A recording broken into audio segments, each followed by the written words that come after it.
धन्यवाद सर। आज PM3 केंद्र शाळा शंकरराव चव्हाण विद्यामंदिर कुलार या शाळेमध्ये सर्वांनी हात बांधायचा, समोर नजर।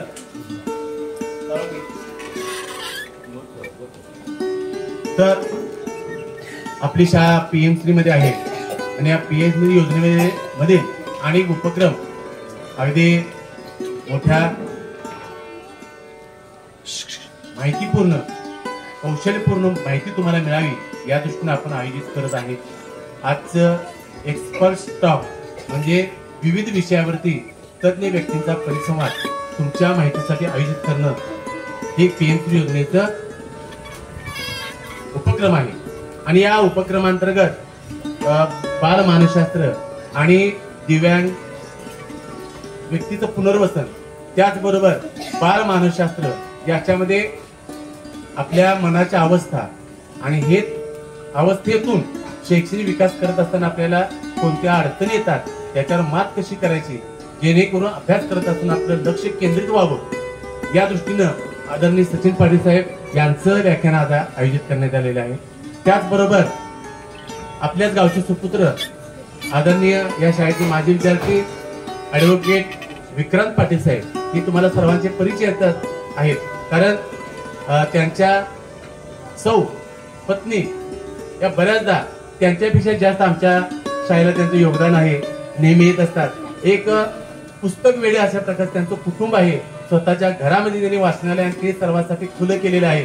तुम्ही सुद्धा जाऊन त्यांच्या घरामध्ये विविध पुस्तकं वर्तमानपत्र वाचू शकताय आणि शाळेतही तशा प्रकारचा उपक्रम असावा म्हणून त्यांच्या प्रेरणेतूनच आपण वाढदिवसाला पुस्तक देण्याची विद्यार्थ्यांची जी परंपरा सुरू केलेली आहे ती ऍडव्होकेट पुष्पा पाटील मॅडम आणि ऍडव्होकेट विक्रांत पाटील मॅडम यांच्या प्रेरणेतूनच आज तुम्हाला पोक्सो अंतर्गत म्हणजे बाल लैंगिक अत्याचार अंतर्गत होणारे जे अन्याय आहेत त्याचं स्वरूप काय आणि त्याच्यावर आपण काय करू शकतो आणि झाल्यानंतर काळजी किंवा इतर काही करत बसण्यापेक्षा उपाय ते होऊ नये यासाठी आपण कसं वर्तन असावं आणि आपण एकटे असताना किंवा आपल्याला अन्याय होत असताना तुम्हाला वाटते मी लहान आहे माझं कोण ऐकणार आहे, तसं नाही आहे। तुम्ही लहान असता तर एक स्वतंत्र व्यक्ती आहे, त्यासाठी शासनानं चाइल्ड हेल्पलाईन म्हणजे तुम्हाला मदत करण्यासाठी फोनची सुविधा उपलब्ध केलेली आहे। कुठल्याही फोनवरून तुम्ही तो नंबर फिरवला तर ऑन द स्पॉट तुम्हाला शासनाकडून मदत मिळू शकते। अशा या मदती संदर्भात ते तुम्हाला मार्गदर्शन करणार आहे आणि मी प्रथमतः डॉक्टर सचिन पाटील साहेबांना विनंती करतो, मी प्रथमतः ऍडव्होकेट विक्रांत पाटील साहेबांना विनंती करतो की त्यांनी आमच्या विद्यार्थ्यांना संबोधित केले। सरांनी आता क्रमाची संपूर्ण माहिती सांगितलेलीच आहे। त्याच्या अगोदर आता पाहुण्यांची ओळख थोडक्यात तुम्हाला आता परिचय पाहुणे आहेत। ॲडव्होकेट विक्रांत पाटील साहेब यांचं शिक्षण आपल्याच शाळेमध्ये प्रायमरी स्तरापर्यंत आपल्याच शाळेमध्ये झालं। त्यानंतर त्यांनी BSL LLB स्पेशल जी वकिली व्यवसायासाठी पात्रता असते ती परीक्षा पास होऊन सन 1914 पासून 2014 पासून म्हणजे जवळजवळ सातत्याने 11-12 वर्ष ते वकिली व्यवसाय करतात। यामध्ये फौजदारी आणि दिवाळी प्रकरणामध्ये कार्यरत असतात आणि संपूर्ण महाराष्ट्र राज्यात न्यायालयामध्ये वकिली व्यवसाय त्यांचा चालू असतो। आज ते आपल्याला पोक्सो कायदा व चाइल्ड हेल्पलाईन याच्याविषयी माहिती देणार आहेत। तसेच आपल्या दुसरे पाहुणे ते म्हणजे सचिन मारुती पाटील, त्यांचं पद जे आहे ते क्लिनिकल सायकोलॉजिस्ट आहेत। मानसोपचार विभाग CPR हॉस्पिटल कोल्हापूर येथे ते कार्यरत आहेत आणि त्यांची सेवा जर पाहायला गेली तर एकूण 14 वर्ष ते या क्षेत्रामध्ये कार्यरत आहेत आणि मानसिक आरोग्य क्षेत्रात असल्यामुळं ते आपल्याशी याच आजाराविषयी आणि इतर बाबीविषयी आपल्याशी संवाद साधणार आहेत। सर्वात प्रथम मी आजचे प्रमुख परिसंवाद व्यक्ती विक्रांत पाटील साहेब यांना विनंती करतोय की त्यांनी आपल्या मार्गदर्शनास सुरुवात करावी।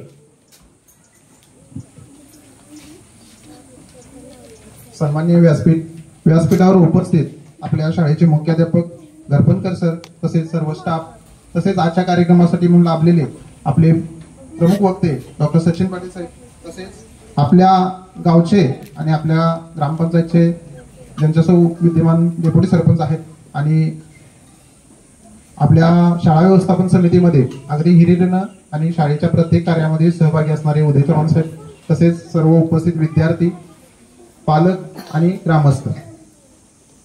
काल सरांचा फोन आला की सर आपल्याला या विषयावर मार्गदर्शन करायचं आहे आणि तुम्ही स्वतः किंवा तुमच्यासाठी कोणतरी उपस्थित करून द्या. म्हटलं ठीक आहे सर, मी स्वतः उपस्थित राहतो. सरांनी जो काही विषय दिला तोही खरोखर आज आपल्या सर्वांसाठी खूप गरजेचा आहे. आपल्या सर्वांच्या दैनंदिन कामामध्ये किंवा दैनंदिन शालेय जीवन जगत असताना ज्या आवश्यक गोष्टी आहेत किंवा एखाद्या व्यक्तीविरुद्ध किंवा एखाद्या बालकाविरुद्ध जे काही प्रसंग उद्भवू शकतो त्याच्याशी संबंधित असा हा विषय आहे. आपला आजचा विषय जो आहे की बालकांचे संरक्षण अधिनियम 2012, की ज्याला आम्ही आमच्या भाषेमध्ये पोक्सो म्हणजे prevention of prevention of child from sexual offences, म्हणजे बालकांच्या विरुद्ध जे काही अनैतिक किंवा अलैंगिक जो काही एखादी घटना घडत असेल तर त्याच्या अनुषंगानं आपल्याला न्याय संस्थेनं जो काही अधिनियम पारित केलेला आहे 2012 साली, तो हा आजचा विषय आहे. दिनांक 14 नोव्हेंबर 2012 पासून हा जो काही कायदा आहे तो आपल्या संपूर्ण भारत देशामध्ये अंमलात आणलेला आहे. ज्यावेळी अंमलात आला त्यावेळी जम्मू आणि काश्मीर हे 2 राज्य आपल्याला या घटनेपासून किंवा या अधिनियमाखाली येत नव्हते, परंतु ज्यावेळी 376 कलम रद्द केलं गेलं आणि तेव्हापासून हा जो काही कायदा आहे तो संपूर्ण भारतासाठी लागू करण्यात आला. आता शासनानं किंवा विधी विभागाकडून हा जो काही कायदा अंमलात आणला गेला त्याच्यासाठी देखील 14 नोव्हेंबर म्हणजे जो की आपण बालदिन म्हणून साजरा करतो हा दिवस निवडलेला आहे. 14 नोव्हेंबर 2012 पासून हा कायदा अंमलात आलेला आहे. आता या कायद्याचा जर का विचार करायचा झालं तर या कायद्याअंतर्गत किंवा या कायद्याअंतर्गत जे काही सुविधा दिलेल्या आहेत किंवा प्रोटेक्शन दिलेलं आहे ते कुणासाठी दिलेलं आहे तर जे 18 वर्षापेक्षा कमी वय आहे की ज्याला आपण बालक म्हणतो, की जे आता आपल्या समोर सगळे बसलेले आहेत किंवा आपण जे काही सर्व आहोत हे बालक आहोत आपण, की ज्यांचं वय 18 वर्षापेक्षा कमी आहे अशा सर्व पालकांना, मग त्या ठिकाणी मुलगा असू दे मुलगी असू दे किंवा आणि कोणी असले की ज्यांचं वय 18 वर्षापेक्षा कमी आहे अशा सर्वांना या कायद्याअंतर्गत संरक्षण दिलेलं आहे. आता या कायद्याचा किंवा या कायद्याअंतर्गत जे काही संरक्षण दिलेलं आहे ते कोणत्या प्रकारचं दिलेलं आहे आणि त्यासाठी काय कायद्यातील तरतुदीनुसार शिक्षेची तरतूद केलेली आहे या अनुषंगाने जर का पाहायचं झालं तर 18 वर्षापेक्षा कमी एखादा मुलगा असेल मुलगी असेल तर याला कलम 2 म्हणजे या कायद्यातील जो काही कलम 2 आहे या कलमांतर्गत एखाद्या बालकाविरुद्ध लैंगिक स्वरूपाचा गैरकृत्य घडला असेल किंवा गैरप्रकार घडला असेल तर अशा बालकानं घरच्यांच्या मदतीनं असेल, शिक्षकांच्या मदतीनं असेल किंवा त्या बालकाचा ज्या व्यक्तीवर आपला विश्वास आहे अशा व्यक्तीमार्फत संबंधित पोलीस स्टेशन असेल किंवा संबंधित बाल सुधारगृह असेल अशा ठिकाणी त्यानं या घटनेची कल्पना म्हणजे कंप्लेंट करायची आहे. आता हे करत असताना या अधिनियमानुसार त्या बालकाला पूर्णपणे संरक्षण दिलेलं आहे की बाबा त्या बालकाचं असेल किंवा त्या बालिकेचं असेल नाव कुठंही प्रसिद्ध केलं जात नाही किंवा त्या बालकाला किंवा त्या बालिकेला या संपूर्ण प्रसिद्धीपासून दूर ठेवलं जातं की त्याचं नाव कुठंही डिस्क्लोज केलं जात नाही की जेणेकरून त्या बालकाला किंवा त्या बालिकेला या घटनेची जाणीव होऊन तिचा त्रास होईल याचं देखील पूर्णपणे काळजी या कायद्याअंतर्गत घेतलेली आहे. आता या कायद्याअंतर्गत आपल्याला जे काही बालकांना अधिकार दिलेले आहेत ते खूप महत्वाचे आहेत. जर का एखाद्या बालकाविरुद्ध अशा स्वरूपाचा प्रकार घडला असेल किंवा गैरकृत्य घडला असेल तर त्या बालकानं त्या आपल्या घरच्यांच्या मदतीने किंवा शिक्षकांच्या मदतीने असेल किंवा आपल्या जवळच्या व्यक्तीच्या मदतीने असेल जर का कंप्लेंट दिली तर ती कंप्लेंट देत असताना किंवा त्या घरच्यांनी अशा स्वरूपाची फिर्याद देत असताना त्या बालकाचं जे काही स्टेटमेंट म्हणजे जे काही त्याचा जबाब नोंदवायचा असतो तो जबाब देखील घरी असेल त्या बालकाला ज्या ठिकाणी योग्य वाटेल, एखादा बगीचा असेल, एखाद्या नातेवाईकांचं घर असेल किंवा एखाद्या निर्जन स्थळी किंवा ज्या ठिकाणी त्या बालकाचं मन पूर्णपणे म्हणजे त्याच्यावर कुठल्याही प्रकारचा दबाव असणार नाही अशा ठिकाणी त्या बालकाचं स्टेटमेंट म्हणजे त्याचा जबाब नोंदवण्याचं काम देखील या कायद्यानं दिलेलं आहे. इतर वेळी जर का पाहायचं झालं तर जर काही एखादी तक्रार असेल तर संबंधित पोलीस स्टेशनला जाऊन द्यावी लागते, परंतु या कायद्याअंतर्गत असं दिलेलं नाही. तुम्ही घरी बसून देखील तुमचा जबाब नोंदवू शकता, तुमच्या पालकांच्या उपस्थितीत नोंदवू शकता. हा जो काही अधिकार आहे तो तुम्हाला दिलेला आहे. याशिवाय एखाद्या व्यक्तीविरुद्ध किंवा एखाद्या बालकाविरुद्ध अशा स्वरूपाचा जर का गैरप्रकार घडलेला असेल तर त्या ठिकाणी कायद्यानं जर का पाहायचं झालं तर सेक्शन 6, 12 या दोन्ही कलमांतर्गत या जे काही पीडित व्यक्ती असेल किंवा जो काही गुन्हेगार असेल त्याला कमीत कमी 3 वर्षापासून ते जास्तीत जास्त फाशीपर्यंतची शिक्षा या ठिकाणी दिलेली आहे. आता जर का विचार करायचा झाला तर एखाद्या व्यक्तीविरुद्ध किंवा एखाद्या बालकाविरुद्ध अशा प्रकारचा जर का अतिप्रसंग किंवा एखाद्या गैरकृत्य घडला असेल आणि त्या बालकानं त्या विरुद्ध तक्रार दिली असेल आणि त्या तक्रारीच्या अनुषंगाने त्याचा जर का केलेली तक्रार साबित झाली तर त्या ठिकाणी एखाद्या व्यक्तीला किंवा जो काही अपराधी असेल त्याला फाशीची शिक्षा देखील होऊ शकते. आता या करण्यामागचा उद्देश काय आहे तर आपण जे काही बालक आहोत किंवा जे काही विद्यार्थी आहोत या सर्व किंवा हे आपण सर्व जे आहोत ते भविष्याच्या किंवा उज्ज्वल भारताच्या आपण भविष्यातील नागरिक आहोत. आणि एखादी आपण जे म्हणतो की ते मुलं ही देवाघरची फुलं त्याप्रमाणे ही जर का कळी जी आहे ही कळी जर का उमलण्या अगोदरच कोणजू नये याकरिता म्हणून हा विधी आणि न्याय विभागाने जो काही कायदा पास केलेला आहे त्याचा उद्देश एवढाच आहे की या मुलांना त्यांच्या विरुद्ध होणारे ज्या काही अत्याचार आहेत अलैंगिक प्रकारचे प्रसंग आहेत हे होऊ नयेत आणि या समाजामध्ये चांगले आणि सुजाण नागरिक घडावेत या उद्देशाने अशा स्वरूपाचा कायदा पारित केलेला आहे. या कायद्याअंतर्गत जे काही न्यायालय चालतं किंवा या अशा स्वरूपाचे जे काही गुन्हे नोंद होतात हे गुन्हे चालण्यासाठी किंवा ज्यांची प्रकरणाची चौकशी होण्यासाठी रेग्युलर कोर्टामध्ये हे प्रकरण चालत नाहीत तर या ठिकाणी सेक्शन 18 खाली या म्हणजे जे काही पोक्सो अंतर्गत गुन्हे नोंद होतात यांच्यासाठी स्पेशल ट्रायल कोर्ट म्हणजे एका विशेष न्यायालयाची स्थापना केली जाते की जे प्रत्येक जिल्ह्याच्या ठिकाणी असतं. ज्या जिल्ह्यांमध्ये अशा स्वरूपाचं स्पेशल न्यायालय नाही त्या ठिकाणी जिल्हा आणि सत्र न्यायालयामार्फत अशा स्वरूपाचे गुन्हे चालवले जातात. याशिवाय कायद्यानं तुम्हाला आणखीन एक अधिकार दिले ते म्हणजे की या गुन्ह्यांच्या चौकशीसाठी जे काही सरकारी वकील म्हणून लाभले जातात ते देखील विशेष सरकारी वकिलांची कलम 29 अन्वये नियुक्ती करता येते की ज्या ठिकाणी केवळ अशा स्वरूपाच्या गुन्ह्यांची चौकशी किंवा अशा स्वरूपाच्या गुन्ह्यांच्या चौकशी कामी आपल्या वतीने सरकारी वकील जे काम करत असतात त्यांची देखील नियुक्ती स्पेशल पीपी म्हणून या ठिकाणी करता येते. आता या संपूर्ण गोष्टींचं आपल्यासाठी काय महत्वाचं आहे किंवा आपण लहान बालक किंवा या बालकांनी काय आपण काळजी घेणं गरजेचं आहे या अनुषंगाने जर का विचार करायचा झाला तर केवळ समाजामध्येच नाही तर शालेय जीवनामध्ये देखील आपल्या एखाद्या बालकाविरुद्ध एखादा अतिप्रसंग किंवा एखादा चुकीचा प्रसंग घडत असेल किंवा आताच्या 6वी 7वीच्या मुले आहेत किंवा इथून पुढे शिक्षण घेत असताना एखाद्या मुलगीला जर का आपल्या विरुद्ध कोणताही चुकीचा प्रकार घडतोय असं वाटत असेल मग त्या ठिकाणी मुलगी असेल किंवा मुलगा असेल या कायद्यांचं एक विशेष दुसरं एक विशेष सांगायचं राहून गेलं की आपली जी काही न्याय व्यवस्था आहे किंवा आपलं जे काही कामकाज चालतं भारतीय दंड संहितेचा की त्याचा आता भारतीय नागरी सुरक्षा संहिता म्हणून पारित केलं गेलं. या ठिकाणी जर का विचार करायचा झाला तर IPC मध्ये म्हणजे भारतीय दंड संहितेमध्ये केवळ मुलींच्यासाठी म्हणून त्या ठिकाणी तरतुदी केलेल्या होत्या परंतु हा पोक्सो ऍक्ट जो आहे या ठिकाणी केवळ मुलींसाठी नाही तर मुलांसाठी देखील या ठिकाणी तरतुदी केलेल्या आहेत की बालक या व्याख्येमध्ये सेक्शन 2 मध्ये जी काही व्याख्या दिलेली आहे बालकाची या बालकाची जर का व्याख्येचा उपयोग किंवा अभ्यास केला तर या ठिकाणी केवळ मुलगा किंवा केवळ मुलगी असा उल्लेख नव्हता. बालक या संवेदनेखाली जो बालक आहे की ज्याचं वय 18 वर्षापेक्षा कमी आहे अशा बालकाविरुद्ध एखादा किंवा बालकाबाबत एखादा प्रकार घडला असेल तर त्याला या पोक्सो अंतर्गत वर्गण्यात येतं किंवा त्या पोक्सो अंतर्गत त्याच्या विरुद्ध कंप्लेंट दाखल करता येते. दुसरा प्रश्न एक राहिला की जो दुसरा मला विषय दिला होता की जो चाइल्ड हेल्पलाईन म्हणजे भारतीय आपल्या जे काही न्याय व्यवस्था आहे किंवा महिला बाल कल्याण आणि महिला कुटुंब आणि बाल कल्याण विभाग जो आहे आपला भारत सरकारचा यांच्याकडून हा 1098 हा जो काही क्रमांक दिलेला आहे की जो आपण चाइल्ड हेल्पलाईन नंबर म्हणून देखील वापरतो. 1098 लिहून घ्या चाइल्ड हेल्पलाईन म्हणा. चाइल्ड हेल्पलाईन नंबर जो आहे 1098 त्यात आता मेजॉरिटी सर्व मुलांना मोबाईलचा वापर कसा करायचा किंवा कसा कॉल करायचा याबद्दल सर्वांना एखाद्या म्हणजे सिनियर सिटीजन पेक्षा पण जास्त ज्ञान आहे. आपल्याबद्दल एखादा जर का अपप्रसंग किंवा चुकीचा प्रकार घडत असेल तर या ठिकाणी आपण केवळ 1098 हा क्रमांक डायल केला तर त्या ठिकाणी आपल्याला जी काही आपल्या विरुद्ध होणारी तक्रार असेल किंवा आपल्या समोर घडणारी एखादी चुकीची घटना असेल त्या घटनेची जर का तुम्ही माहिती या नंबरवर कळवलीत तर त्वरित तुम्हाला त्या ठिकाणी सुविधा किंवा त्या ठिकाणी तुम्हाला मदत पुरवण्याचं काम या विभागाकडून केलं जातं. पोलीस प्रशासनाचा जर का विचार करायचा झाला तर 112 हा देखील एक हेल्पलाईन नंबर आहे.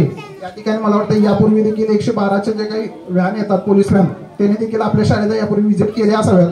112 देखील हा आपल्या सर्वांसाठीच की एखादी घटना आपल्याबद्दल घडत असेल किंवा आपल्या समोर एखादी घटना घडत असेल की जी कायद्यात अभिप्रेत नाही, अशा घटनेविरुद्ध आपण 112 हा नंबर डायल करून त्या ठिकाणी जर का कंप्लेंट नोंदवली तर तात्काळ तुम्हाला त्या ठिकाणी मदतीची किंवा मदत त्या ठिकाणी पुरवली जाते. एकंदरीत जर का पाहायचं झालं तर आपण सर्व बालकांनी या ठिकाणी स्वतःच्या आणि स्वतःबरोबरच दुसऱ्याच्या शरीराची असेल, मनाची असेल, या ठिकाणी काळजी घेणं खूप महत्वाचं आहे.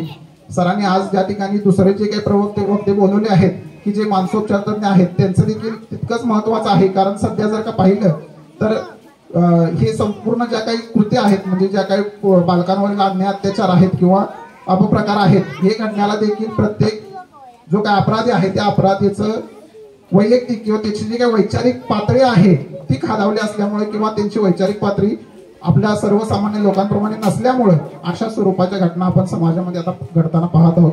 या ठिकाणी आज आपण आणि आपल्या शाळेचे मुख्याध्यापक गरपणकर सर आणि त्यांच्या सर्व स्टाफने मला या ठिकाणी आज वक्ता म्हणून बोलवलं, त्याबद्दल मी सर्वांना धन्यवाद देतो आणि या मार्गदर्शनपर माझ्या भाषणाची सांगता करतो. धन्यवाद. धन्यवाद साहेब.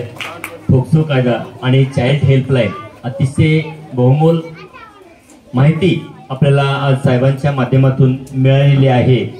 त्यातील 1098 हा नंबरही आपण नोट करून ठेवलेला आहे. तसेच आताचे दुसरे तज्ञ व्यक्ती ज्यांचा आपण परिसंवादामध्ये उल्लेख केला, मगाशी परिचय करून दिला, तेच सचिन पाटील साहेब, मानसिक आरोग्य कार्यक्षेत्रामध्ये कार्यरत असणारे आपल्याशी हितगुज साधतात. सर्वांनी हात बांधारे. काय सर, अतिशय मोजक्या शब्दामध्ये सुंदर माहिती आणि तुमच्या उपयोगासाठी या ठिकाणी व्याख्यान आयोजित केलेलं आहे. आताच वकील साहेबांनी सांगितलं, हे बात सरळ समोर तोंड का पुढं फक्त आता 20 मिनिटं बघा. तुम्हाला उपयोगात येणारी माहिती, तुमच्यावर कुणाचा अन्याय होऊ नये. तुम्ही आधीच सांगितले तुम्ही स्वतंत्र व्यक्ती आहात. तुम्ही स्वतःच्या अन्यायाबद्दल दाद मागू शकताय. त्यासाठी तुम्हाला 1098 हा फोन नंबर दिलाय. किती महत्वाची माहिती आहे बघा. तेव्हा बोलण्यात वेळ घालू नका पाठीमाग. आता दुसरा विषय आहे तो तुमचं मानसिक अवस्था, तुमच्या अभ्यासात कशामुळे अडथळे येतात आणि ते दूर करण्याबद्दल आपण काय करावं. पालक आपले प्रयत्नशील असतात, पण आपण स्वतः काय करू शकतो या संदर्भात साहेब पाटील साहेब मार्गदर्शन करतात.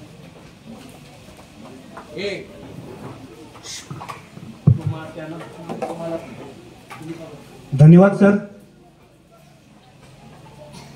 आदरणीय व्यासपीठावरील उपस्थित मान्यवर विक्रांत पाटील साहेब ज्यांनी आता खूप छान आणि अतिशय महत्वाची माहिती दिली की जे आपल्या आयुष्यामध्ये कसं जगायचं किंवा कोणत्या गोष्टींना किती महत्व द्यायचं ह्याच्यातून आपल्याला लक्षात येतं. कारण जी जर घटना आपल्यासोबत घडली तर आपलं आयुष्य पूर्ण बरबाद होऊ शकतं. परंतु पाटील सरांनी अतिशय मोजक्या शब्दात माहिती दिली. तसेच शालेय व्यवस्थापन समितीचे अध्यक्ष, शाळेचे मुख्याध्यापक गरपणकर सर, सर्व शिक्षक वृंद आणि तुम्ही सर्व विद्यार्थी, आपल्या सर्वांचं मी आज या माझ्या व्याख्यानामध्ये स्वागत करतो. मी व्याख्यानवादा आज मला हितगुज साधायचं आहे तुमच्याशी. मला काय करायचं आहे? हितगुज साधायचं आहे. आता युपीएससीची एक परीक्षा होऊन गेली, बरोबर आहे ना? मग त्यामध्ये आपल्या कोल्हापूर जिल्ह्यातील 4 विद्यार्थी युपीएससी परीक्षा पास झाले. किती विद्यार्थी पास झाले? 4. मग त्यांची नावं माहिती आहेत का तुम्हाला? माहिती आहेत का? एक तरी माहिती आहे. आणि कोणतं नाव आहे सांगा मला. कोणतं नाव आहे ते? कोण? बरोबर, कोण? बिरदेव दोने, यमगे, कागल तालुक्यातील यमगे हे गाव त्याचं. आतापर्यंत कोणाला बिरदेव दोने माहित होता काय? नाही. मग आता का बरं प्रत्येकाच्या मोबाईलच्या स्टेटस वरती आणि प्रत्येकाचा आज तो आयडियल माणूस बनलाय, म्हणजे आदर्श माणूस बनलाय. कशामुळे बनला हो? काय कारण? धनगर समाजातील आणि सर्वसामान्य अगदी गरीब कुटुंबातील विद्यार्थी सर्वांच्या मोबाईल मध्ये झळकतोय किंवा सर्व लोक त्याचा स्टेटस ठेवतात, सर्व आधार त्याचा आदर्श का म्हणतायत? कारण काय? बिरदेव डोणे काय यशस्वी झाला असेल? कोणते गुण असतील त्याच्याकडे? तेच गुण आपण सुद्धा आपल्या अंगी बांधवायचे आहेत. कोणते गुण असणार आहेत? तुमच्यासारखा जिल्हा परिषदच्या शाळेत शिकला, बरोबर आहे ना? मग शाळेत शिकत असताना काय केलं त्याने? टिवल्या बावल्या केल्या का? दंगामस्ती केली का? पुतळ्या मारल्या का? हे तुम्ही म्हणताय नाही, पण ते हे सगळं केलं. हे सगळं केलं, पण त्याचबरोबर काय केलं? अभ्यास केला. कर्तव्य, आपलं जे कर्तव्य आहे ते पहिलं पूर्ण केलं. म्हणजे आपल्याला सर्वप्रथम काय करायचं आहे? अभ्यास करायचा आहे. त्याच पद्धतीनं आपल्याला एन्जॉयमेंट सुद्धा, म्हणजे हसणं, खेळणं, बागडणं, या सर्व गोष्टी पण करायच्या आहेत. दुसरा एक कोणता गुण असणार आहे त्याच्याकडं? कोणता गुण असणार आहे? अभ्यास करत असताना एक दिवस अभ्यास केला असेल काय? मग किती दिवस अभ्यास केला असेल? वर्षभर, बरोबर आहे ना? म्हणजे ज्या ज्या वेळेला वेळ मिळेल त्या त्या वेळेला त्यानं अभ्यास केला असेल. म्हणजे त्याच्याकडे कोणता गुण असणार आहे? सातत्य. लक्षात घ्या, कोणता गुण असणार आहे? सातत्य. म्हणजे आपल्याला, आपण जो अभ्यास करतोय, जे आपलं काम करतोय, त्यामध्ये सातत्य ठेवायचं आहे. बरं, हे सर्व करत असताना कधी कधीतरी अडचणी आल्या असतील, कधीतरी आजारी पडला असेल आणि त्याला घरातली कामं तर भरपूर होती, म्हणजे त्यामध्ये अडथळे आले असतील की नाही अभ्यासामध्ये? मग त्याने विचार केला काय, खूप अडथळे येत आहेत, खूप अडचणी येत आहेत, घरात गेले सगळे कामाला लावतात, नको अभ्यास करायला म्हटला का तो? म्हणला असेल का? मग कोणता गुण त्यानं जोपासला त्याच्याबाबत? सातत्याने कोणता गुण जोपासला? चिकाटी. कोणता? चिकाटी. जो पैलवान असतो का नाही, पैलवान, त्याला सांगावं लागत नाही रोज किती व्यायाम करायचा, कसा व्यायाम करायचा. त्याला त्याच्यामध्ये काय असतो? तो उपजत गुण असतो. कोणता? चिकाटी आणि सातत्य. आणखी हे सर्व करत असताना त्याने काय केलं असणार आहे? त्याला काय असं होतं का ऍक्सिडेंटली मी युपीएससीची परीक्षा देणार आणि आयपीएस होणार, असं होतं का? त्याची एक मुलाखत पाहिली तर त्याच्यामध्ये त्याचं ध्येय हे सुरुवातीपासून होतं. मग त्यानं काय केलं? ध्येय निश्चिती केली. काय केलं? ध्येय निश्चिती म्हणजे काय? तर मी शाळा शिकतोय, तर मला भविष्यात मोठे झाल्यानंतर काय व्हायचं आहे, माझ्या आयुष्याचा उद्देश काय असणार आहे आणि मला कशा पद्धतीने प्रगती करायची आहे, यासाठी त्यानं काय केलं असणार आहे? स्वतःच ध्येय निश्चिती केली. मग आपण सुद्धा ध्येय निश्चिती करणं अपेक्षित आहे की नाही? समुद्रामध्ये जर नाव असेल किंवा जर आपण आता प्रवासाला निघालो, फक्त आपल्या डोक्यामध्ये एवढंच आहे, आपल्याला प्रवासाला जायचं आहे, आपली गाडी निश्चित आपल्याला ज्या ठिकाणी जायचं आहे त्या ठिकाणी जाते का? निश्चितपणे जात नाही. म्हणजे काय असतं, पहिल्यांदा आपल्याला प्रवास सुरू करतोय तर नेमका तो प्रवास कोणत्या ठिकाणी थांबवायचा आहे हे पहिल्यांदा निश्चित करावं लागतं. म्हणजे मी जे शाळा शिकतोय, मी जे प्रयत्न करतोय, मग त्याचं यश, मला यश काय साध्य करायचं आहे, त्याच्यासाठी मला काय केलं पाहिजे? स्वतःचं ध्येय ठरवलं पाहिजे. म्हणून आतापासून स्वतःच्या मनाशी ठरवून घ्यायचं, मला मोठेपणी काय व्हायचं आहे. डॉक्टर व्हायचा, इंजिनियर व्हायचा, आयपीएस व्हायचा, पीएसआय व्हायचा, काय व्हायचं आहे. आणि मग हे एकदा तुम्ही ठरवलं की मग त्या दृष्टीने प्रयत्न करणं अपेक्षित असतं. बरोबर आहे ना? कसं होतं, फिरायला चाललोय पण जायचं आहे, पण कुठं जायचं आहे माहित नाही. अशी माणसं कधीच प्रगती करू शकत नाहीत किंवा एखाद्या ठराविक ठिकाणी पोहोचू शकत नाहीत. म्हणून आपलं ध्येय पहिल्यांदा निश्चित करायचं.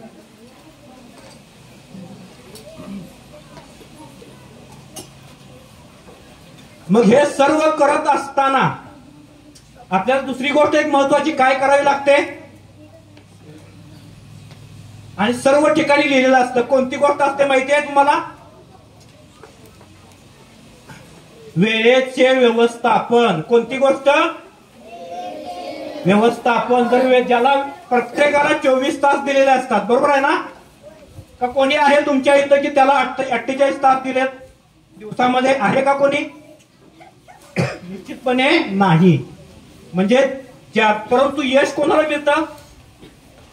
ज्याला वेळेचं व्यवस्थापन चांगलं करता आलं, ज्याला स्वतःच्या वेळेचे चांगल्या पद्धतीनं वापर करता आला, त्या व्यक्तीला यश मिळत असतं.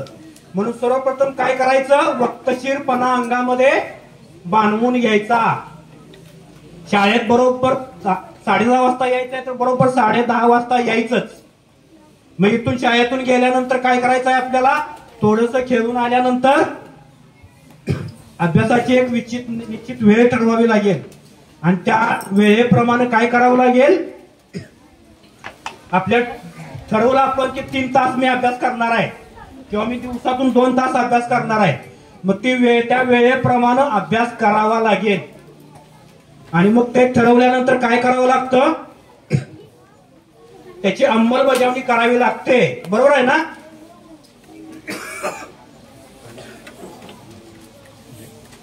अंमलबजावणी करावी लागते का नाही?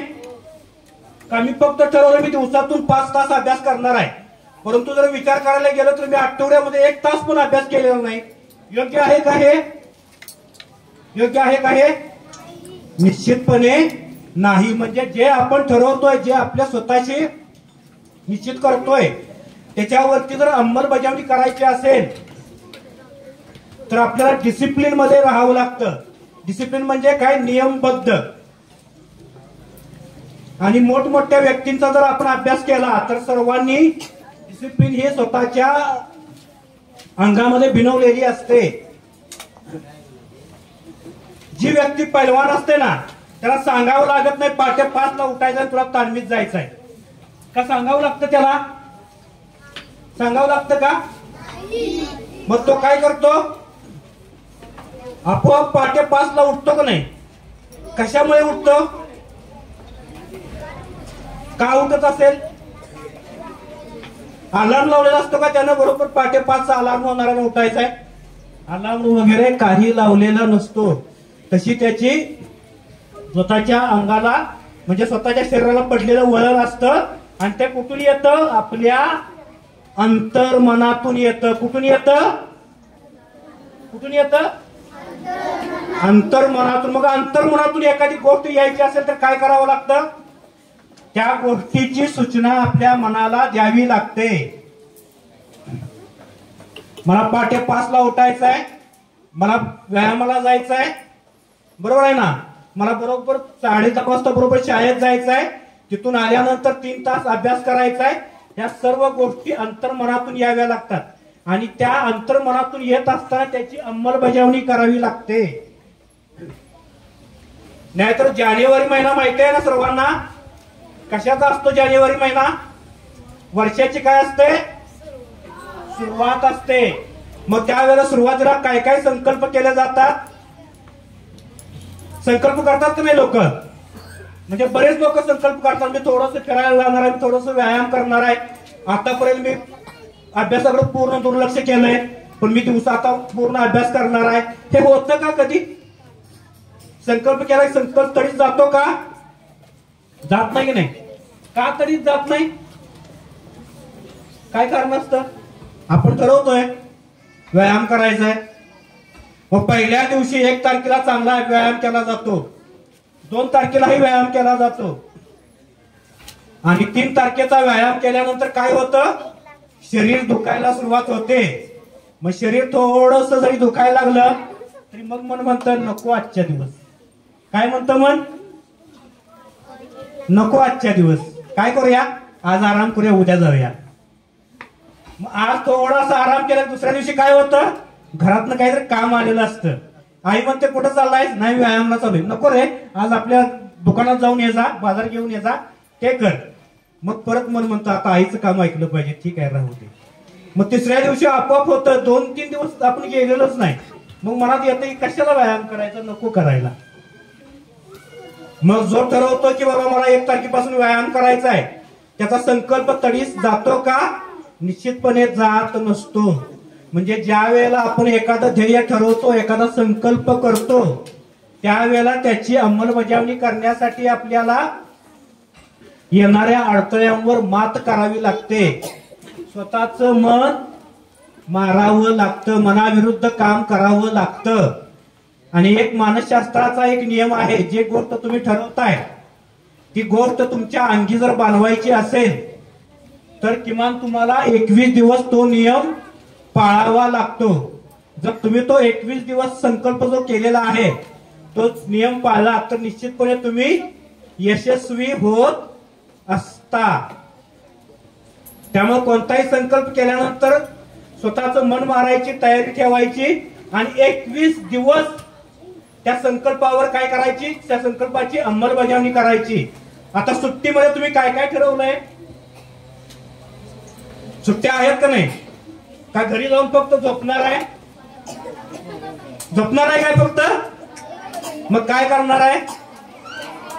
हा, अभ्यास करणार आहे. आणि कोण म्हटलं व्यायाम करणार आहे. आणि काय करणार आहे? हा, अभ्यास करणार आहे. बरं ठीक आहे. अभ्यास आणि दोन ही तुमचे काय आहेत? व्यायाम ध्येय आहेत. बरोबर आहे ना? म्हणजे तुम्ही काय केले, ते संकल्प केलेत. आता हे सुट्टीचे जे दिवस असतील त्यामध्ये एक कॅलेंडर मध्ये खूण करायची. समजा तुम्ही 1 तारखेपासून व्यायाम करायला सुरुवात केली, 1 तारखेला व्यायाम झाला, टिक करायचं. 2 तारखेला व्यायाम झाला, टिक करायचं. 3 तारखेला व्यायाम झाला, टिक करायचं. आणि स्वतःला काय करायचं? स्वतःचं निरीक्षण करायचं. म्हणजे 21 तारखेपर्यंत मला एकही दिवस व्यायाम चुकवायचा नाही. मग पाहायचं 21 तारीख झाल्यानंतर किती दिवस मी व्यायाम चुकवलाय, किती दिवस मी अभ्यास करणार होतो परंतु अभ्यास केला नाही, किती दिवस माझा अभ्यास चुकलाय. जर तुमच्या लक्षात आलं की अरे 21च्या 21 दिवस आपण ठरवलं आणि त्या पद्धतीने आपण 21 दिवस व्यायाम केलाय, काय होणार आहे तुमच्या मनामध्ये? काय होणार आहे? आनंद होणार आहे का नाही? होणार आहे ना? आणि जर समजा तुम्ही 21 दिवस रनिंग करायचा तुमचा संकल्प केला आणि तुम्ही रनिंग करायला लागला, 21 पहिल्या दिवशीचं स्पीड आणि 21व्या दिवशीचं स्पीड फरक असणार आहे का नाही? मग त्याच्यातून काय वाढणार आहे तुमचा? काय वाढणार आहे? व्यायाम पण वाढणार आहे आणि तुमचा आत्मविश्वास पण वाढणार आहे. प्रत्येक माणसाला जगण्यासाठी मोटिवेशनची गरज असते, तशीच प्रत्येकाला स्वतःचा सेल्फ कॉन्फिडन्सची म्हणजे आत्मविश्वासाची गरज असते. आणि तो जर आत्मविश्वास मिळवायचा असेल तर तो तुम्हाला थोड्या फार प्रमाणात बाहेरून मिळतो. किती प्रमाणात बाहेरून मिळतो? थोड्या फार प्रमाणात बाहेरून मिळतो. परंतु बाकी इतर तुम्हाला सगळं स्वतःच मिळवावं लागतं. आणखी दुसरी एक गोष्ट करायची या सुट्टीमध्ये. कोणती गोष्ट करायची आहे? चांगल्या मित्रांच्या सहवासामध्ये राहायचं आहे. कोणाच्या सहवासात राहायचं आहे? चांगल्या मित्रांच्या. तुम्हाला कृष्ण, अर्जुन आणि कर्ण माहिती आहेत ना? माहिती आहेत ना? कर्ण माहिती आहे का? महाभारतामध्ये माहिती आहे ना? कर्ण आणि अर्जुन दोघांमध्ये धनुर्विद्येमध्ये श्रेष्ठ कोण होतं? कोण होतं? अर्जुन. ठीक आहे, तुम्हाला माहित असेल तर सांगतो. कर्ण हा अर्जुनापेक्षाही श्रेष्ठ होते, बरोबर, धनुर्विद्येमध्ये. परंतु यश कोणाला मिळालं? अर्जुनाला मिळालं. कारण काय? काय कारण होतं? हा, अर्जुनाची सोबत चांगली होती. चांगल्या लोकांच्या सोबत असायचा. कृष्णाची सोबत अर्जुनाला होती. परंतु कर्ण अपयशी झाला. कारण जबाबदार कोण? कर्णच, बरोबर आहे ना? पण त्याचं चुकलं काय? कर्णाचं चुकलं काय? सोबत चुकली. काय चुकलं? सोबत. म्हणजे बघा, आपला मित्र जर चांगला अभ्यास करणारा असेल, चांगल्या पद्धतीने सर्व कामं करणारा असेल, व्यायाम करणारा असेल, प्रत्येक गोष्टीला सकारात्मकतेने पाहणारा असेल, तर तुम्हाला निश्चितपणे आयुष्यात यश मिळू शकतं. परंतु जर तुमचा मित्र म्हणत असेल 5 वाजेपर्यंत शाळा आहे, 2 वाजेपर्यंतच कंटाळा आलाय, आता थोडस काय करूया, काहीतरी सांगून सरांना काहीतरी सांगून आपण घरी जाऊया, अशा जर मित्राच्या सहवासात तुम्ही असाल तर निश्चितपणे तुम्ही तुमच्या आयुष्याला वेगळं वळण लागू शकतं. बरोबर आहे ना? त्यामुळे कोणाच्या सहवासात राहायचं? कोणाच्या सहवासात राहायचं आहे आपल्याला? चांगल्या मित्रांच्या सहवासात राहायचं आहे. बरोबर आहे की नाही? जास्त टीव्ही बघणारा, जास्त दंगा करणारा, तुम्हाला सांगतो एक गोष्ट, जे लोक आता जे तुम्हाला गाडीवरून चांगल्या बाईकवरून फिरताना दिसत आहेत ना, झगमगाट असतो फक्त. काय असतो? झगमगाट असतो. खिशात पैसे नसतात. गाडी सुद्धा दुसऱ्याची मागून आणलेली असते. परंतु आपण काय म्हणतो, किती भारी गाडी घेऊन आलाय, कसा पळतोय बघा, कसा बोलतोय बघा. पण जर बघायला गेलं तर त्याचं कर्तृत्व काय असतं? कर्तृत्व शून्य असतं. परंतु काय होतं, फक्त आपल्याला तो झगमगाट आवडतो. मुळशी पॅटर्न बघितलाय का तुम्ही? बघितलाय का मुळशी पॅटर्न? मग त्याच्यामध्ये एक हवालदार असतोय, आहे की नाही, आणि त्याचा एक मुलगा असतोय. आणि तो मुलगा काय करतोय, एक दिवस रात्री काय करतोय, गाड्या पेटवण्याचा प्रयत्न करतोय. बरोबर आहे ना? बरोबर आहे ना? असंच आहे ना? मग त्याचा बाप असतो, तो त्याला काय करतो, बोकलून काढतो, मारतो, भरपूर मारतो. आणि मग त्याच्या लक्षात येतं की आपला मुलगा कोणाच्या नादाला लागलाय, कोणाच्या नादाला लागलेला असतोय मुलगा. बरोबर आहे ना? पिट्याबाई. बरोबर आहे का? आठवलं का पिट्याबाई? आठवलं का? आठवला ना? मग त्याचा बाप काय करतोय, पिट्याबाईला दुसऱ्या दिवशी पोलीस स्टेशन मध्ये बोलवून घेतोय. आणि पिट्याबाई बसताना काय करतोय, बरोबर खुर्चीला लाथ मारतोय, सर्वांच्या पाया पडायला लावतोय. आणि मग मुलग्याला कळतं की आपण ज्या बापाचा आपण द्वेष करतोय तो बाप किती महान आहे, आणि ज्या पिट्याबाईचा फोटो आपण खिशात लावून फिरतोय तो किती वाईट व्यक्ती आहे हे त्याच्या लक्षात येतं. समाजामध्ये सुद्धा असंच असतं. जे खूप मोठे गडगडाट करतात, एक पावसाची गोष्ट माहिती आहे ना, गडगडाट करणारा कधी बरसत नसतो. बरोबर आहे ना? शांत असणारा काय करत असतो, वातावरण झाले की चांगलं गारांचा पाऊस पडत असतो. बरोबर आहे ना? आणि जे म्हणतो आपण गरजल तो बरसेल काय, तशी अवस्था असते. घरात खायला अन्न नसतं, परंतु काय केलं जातं, इतर मुलांच्यावर छाप पाडली जाते. म्हणून अशा व्यक्तींचा आदर्श घ्यायचा नाही. आदर्श घ्यायचा झाला तर आता विक्रांत पाटील साहेब बोलले का नाही तुमच्या समोर, सहज झाले असतील का ते ऍडव्होकेट, मुख्याध्यापक सर, आपले सर्व शिक्षक सहज झाले असतील का? कष्टाशिवाय होऊ शकतात का? नाही. मग ह्या लोकांच्याकडे पाहायचं आणि यांचा आदर्श घ्यायचा, एखाद्या पोलिसाचा आदर्श घ्यायचा आणि त्याच्यातून स्वतःच्या प्रगतीकडे लक्ष द्यायचं. म्हणजे क्षणिक सुखाकडे लक्ष द्यायचं नाही. एखादा म्हणत असेल मोबाईल मध्ये खूप छान गेम आली, मोबाईल फारसा वापरायचा नाही. किती लोक मोबाईल वापरतात घरी गेल्यानंतर? हात वरती करा. मी घरी गेल्यानंतर मोबाईल वापरत नाही. किती लोक आहेत?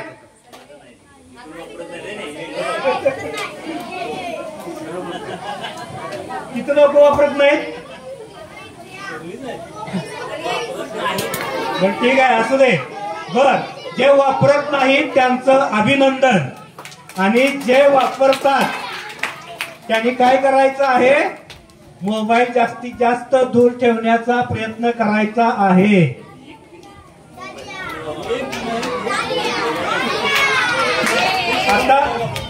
आता तुमच्या प्रगतीमधला सगळ्यात मोठा अडथळा, वाईट मित्रांपेक्षाही मोठा अडथळा आपला मोबाईल आहे.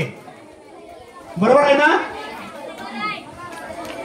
कारण का, तर मोबाईल मध्ये आपल्याला काय होतं, मोबाईल एकदा घेतला की आपण गेम खेळतो, युट्यूब वरती पिक्चर बघतो आणि सगळं, आणि त्याच मोबाईलची काय होते, आपल्याला सवय लागून जाते. बरोबर आहे की नाही? कधी एकदा मम्मीचा मोबाईल मिळतोय, कधी एकदा पप्पांचा मोबाईल मिळतोय. जर घरामध्ये जर समजा भाऊ बहीण असेल तर दोघांचे काय होतात, तू 15 मिनिटं घ्यायचा, मी 15 मिनिटं घ्यायचा, लगेच भाऊ येतोय, तुझी 15 मिनिटं झाल्यात, मला पहिला मोबाईल दे, मला पहिलं बघायचंय. होते की नाही कुस्ती, होते की नाही मोबाईल साठी? काय गरज आहे कुस्ती करायची? कधी असं म्हटलंय का तुम्ही हे पुस्तक तू वाचलंयस आता पुस्तक मला दे, असं कधी म्हटलंय तुम्ही? म्हणलाय काय? का म्हणलं नाही हो? मोबाईल महत्वाचा की पुस्तक महत्वाचं? पुस्तक. बरोबर आहे की नाही? हा, पुस्तकासारखा मित्र नसतो. म्हणून आता साहेबांनी काय केलं, घरी लायब्ररी केली आहे का, तर वाचन संस्कृती जोपासावी म्हणून. मग तशा पद्धतीने पुस्तक वाचनाची सवय जोपासा. आता या सुट्टीमध्ये संकल्प करा, मी या सुट्टीमध्ये किमान एक तरी चांगलं पुस्तक वाचणार आहे. काय करणार आहे? चांगलं पुस्तक वाचणार आहे. त्यामुळे या सुट्टीचा चांगला सदुपयोग झाला पाहिजे. आणि नवीन नवीन कौशल्य शिकून घ्यायची. किती मुलांना पोहायला येत नाही? पोहायला येत नाही अशी किती? येत नाही. ठीक आहे, मग त्यांनी काय करायचंय? पोहायला शिकायचंय. पोहायला शिकणं गरजेचं आहे की नाही? समजा आपण कुठेतरी फिरायला गेलो आणि सहज मित्र म्हणला ओढ्यातून काही बॉल आपला ओढ्यामध्ये गेला, मित्र म्हणला बॉल काढून आण, आपल्याला अंदाज नसेल तर काय होऊन जातं? बुडण्याची शक्यता असते. त्यामुळे आपण सगळ्या बाबतीमध्ये तयार असलं पाहिजे. त्यामुळे सुट्टीमध्ये बऱ्याचशा चांगल्या गोष्टी शिकण्याचा प्रयत्न करायचा. ठीक आहे, या सुट्टीमध्ये तुम्ही नवनवीन चांगल्या गोष्टी शिकाल अशी अपेक्षा करतो. आणखी मला सरांनी या ठिकाणी बोलण्याची, तुमच्याशी हितगुज साधण्याची संधी दिली त्याबद्दल सरांचे आभार मानतो. आणखी थांबतो. धन्यवाद.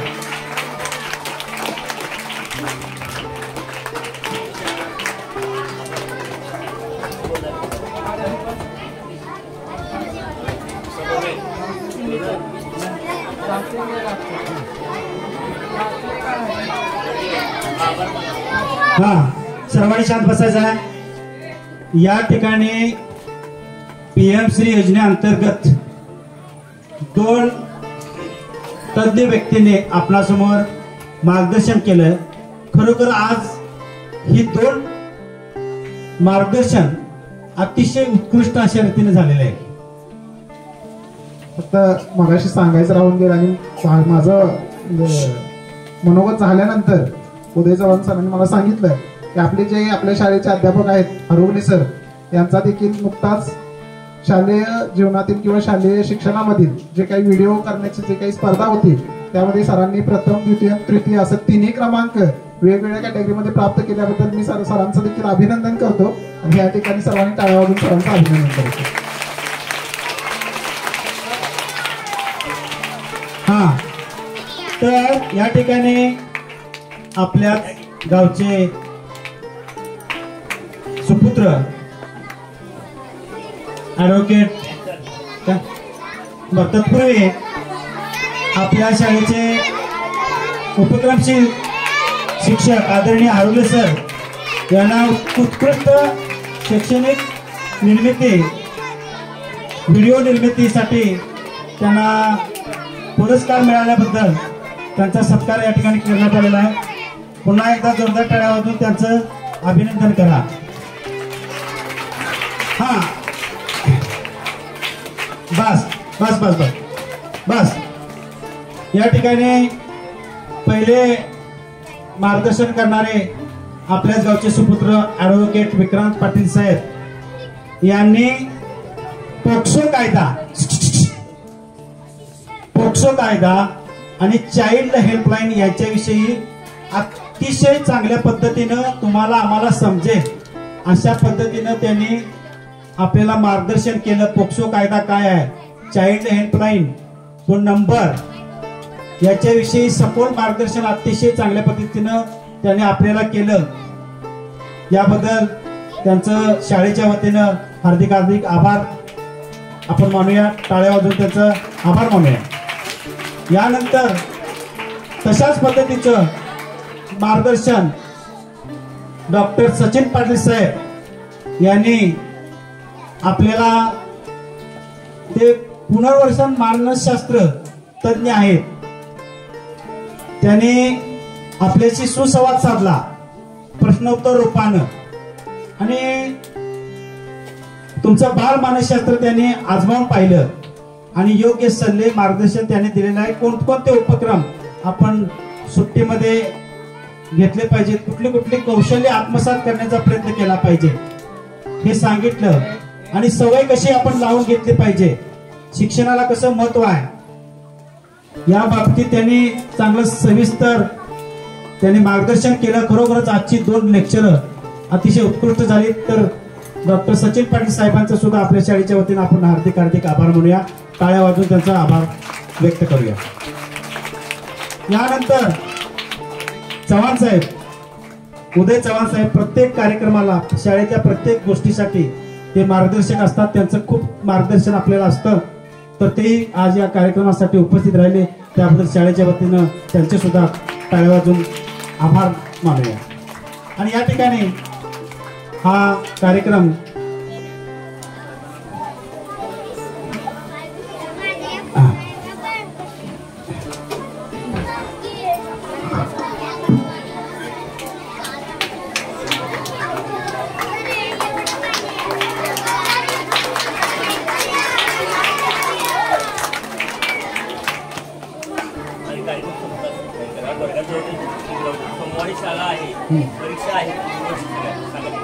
तर या ठिकाणी हा परिसंवादाचा कार्यक्रम या ठिकाणी संपन्न झालेला आहे. तर सर्व विद्यार्थ्यांनी